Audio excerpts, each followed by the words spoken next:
Ka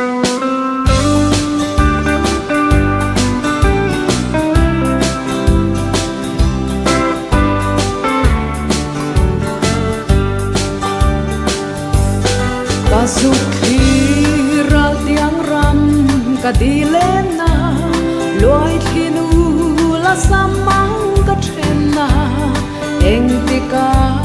sui lu rua a leng du ni sam pui ka ti se bel cha i ka ngai se min lem tu ton lâu pa rangi puntu kadonin om harna bang kalo tra sang pui ka ti che kong duat na kan suat lam kun lung be la khir changi ta te khuan chim mit rang tha le ma se o karodang kan len nat la